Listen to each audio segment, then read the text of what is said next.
Quando seu time perde, é normal apontar um culpado, não acha? Mas e quando essa culpa leva alguém a perder a vida? No Vida de Bola de hoje você vai conhecer a história do jogador que pagou a eliminação da sua seleção na Copa do Mundo com a sua própria vida.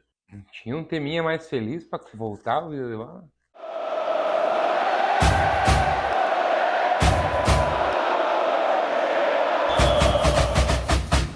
Andrés Escobar Saldarriaga nasceu em Medellín, na Colômbia, no dia 13 de março de 1967. Andrés Escobar iniciou seus passos no futebol jogando em sua escola, onde demonstrava calma e elegância com a bola.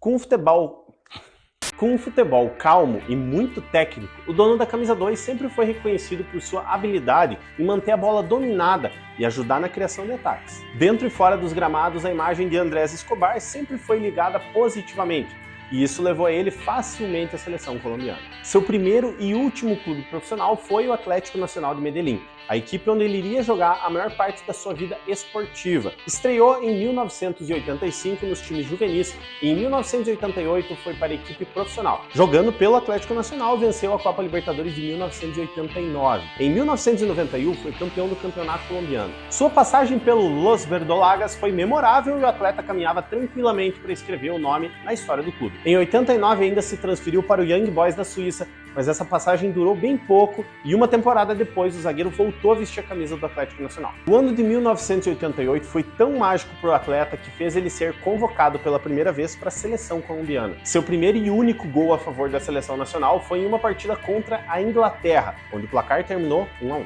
Cara, foi até 2002 ou 2005, Colômbia só tinha marcado um gol contra a Inglaterra, foi o gol desse maluco.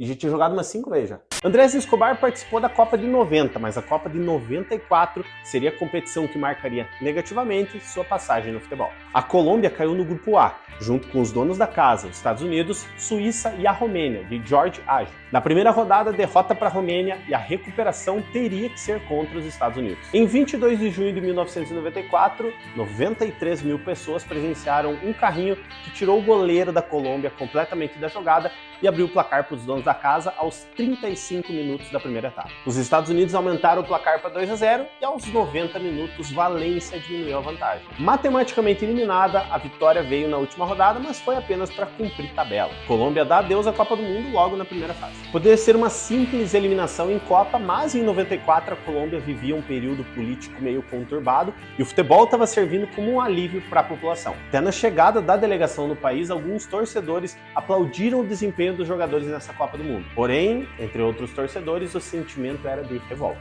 Cara, e era um time forte, né, cara? Tinha o Goicoechea no gol, o Valderrama, era um time pica, né? Foi uma zebra gigantesca, zebraça ter caído na primeira fase, nossa. 10 dias após a eliminação na Copa, a madrugada de 2 de julho seria a última de Andrés. Escobar estava no estacionamento de uma discoteca quando foi repreendido por Humberto Munhoz Castro, acompanhado por mais 3 homens. Ele e seus comparsas começaram a discutir com o jogador por conta do gol contra. Durante os insultos, Escobar exigiu respeito, mas Munhoz sacou um revólver e disparou no jogador. O zagueiro colombiano foi baleado 12 vezes. Escobar até foi levado ao hospital, mas 45 minutos depois de chegar, foi declarado morto. Um relato conta que o assassino imitou um narrador de futebol e gritou gol enquanto disparava sua pistola calibre 38. Muitas teorias do assassinato surgiram na época, embora o fato nunca tenha sido comprovado pelo autor do crime. Acredita-se que a morte de Andrés tenha sido motivada pelo gol contra na Copa, já que apostas eram muito comuns e muitas foram perdidas pelos narcotraficantes durante o Mundial. Outra, que é refutada por pessoas próximas ao defensor, é que ele estava no lugar errado, na hora errada, e encontrou quem não devia. Foi cobrado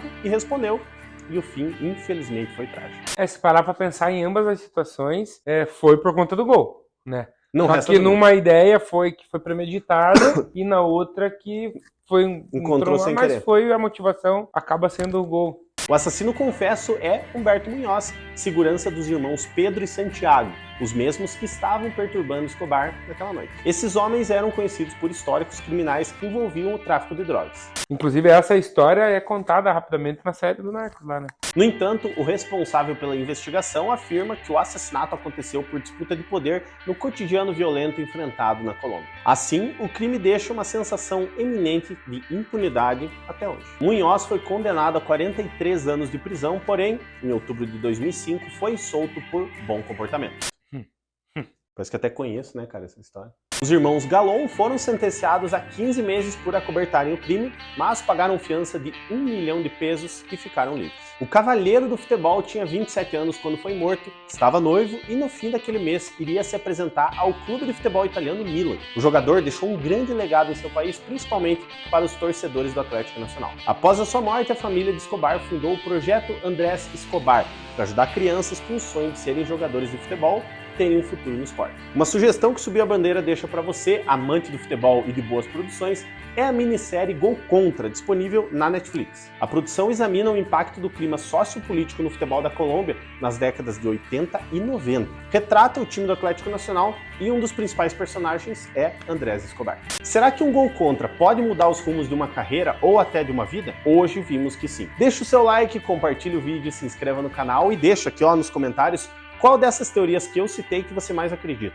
Coincidência ou vingança premeditada? Acho que já encerra.